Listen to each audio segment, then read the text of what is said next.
ایک عالم دین کہتے ہیں کہ مجھے ایک شخص نے لاجواب کر دیا، اور وہ شخص کون تھا؟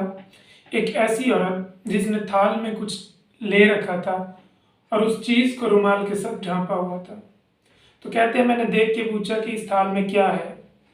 تو انہوں نے کہا کہ اگر یہ بتانا ہوتا تو پھر اسے رومال کے ساتھ ڈھانپا کیوں جاتا؟ تو اس بات پر مجھے بہت شرمندگی ہوئی۔ تو دیکھیں، ظاہری بات ہے، جب ایک چیز کو ڈھانپا ہوا ہے تو اس کو پردے میں رکھا گیا۔ پردہ، راز پوشیدہ رکھنا۔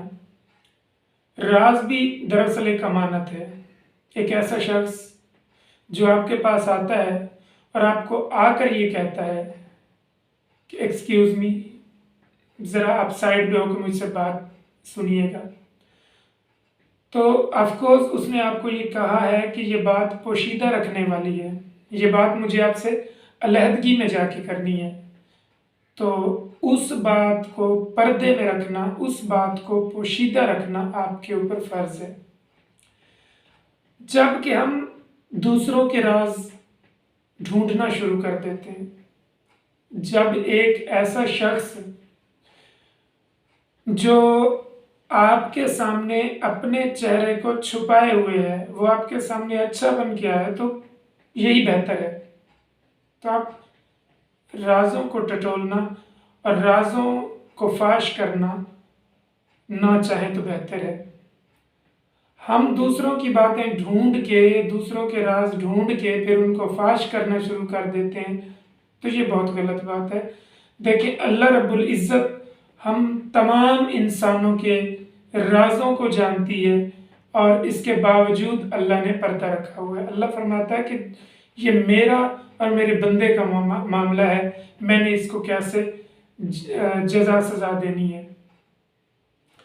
تو آپ اگر آج دوسروں کے راز کے اوپر پردہ رکھیں گے تو اللہ قیامت والے دن آپ کے راز کے اوپر پردہ رکھے گا۔ حضور اکرم صلی اللہ علیہ وسلم فرماتے ہیں کہ جب آپ لوگوں کے راز فاش کرتے ہیں تو اللہ بھی تمام لوگوں کے سامنے قیامت والے دن آپ کے گناہوں کو سرعام سب کے سامنے رکھ کے آپ کو سزا دے گا۔ ہر انسان گناہوں کا پتلا ہے اور غلطیاں انسانوں کے اندر پائی جاتی ہیں۔ جب آپ دوسروں کے راز ڈھونڈتے ہیں اور آپ ان کو فاش کرتے ہیں تو ذرا غور کریں کہ ہم لوگ کتنے گناہ گار ہیں، ہم کتنے گناہ کرتے ہیں، اور اللہ نے ان گناہوں کے اوپر پردہ ڈالا ہوا ہے۔ اللہ نے آپ کا راز فاش نہیں کیا۔ کوشش کریں کہ ایسی نوبت ہی نہ آئے۔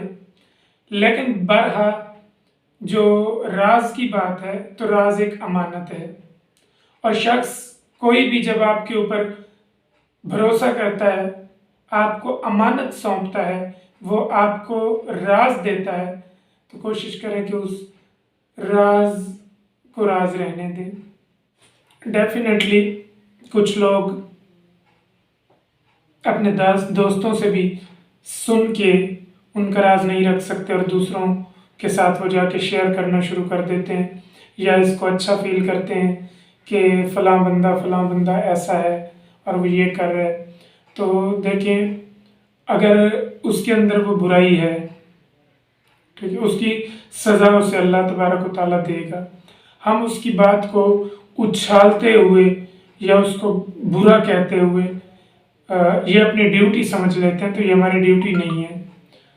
تو بہرحال جہاں پر دوستوں کے ہم راز فاش کرتے ہیں تو امانت میں خیانت کرتے ہیں، اور ایسا ہے کہ اگر ہم دوسروں کی باتیں کر کے اس کو اچھا فیل کر رہے ہوتے ہیں تو اس وقت ہم خود گنہگار ہو رہے ہوتے ہیں۔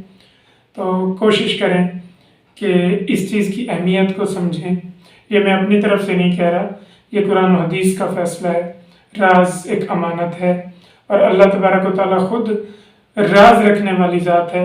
اس نے اپنے تمام انسانوں کا راز رکھا ہوا ہے، تو ہمیں بھی کوشش کرنی چاہیے کہ اس طرح سے امانت میں خیانت نہ کریں۔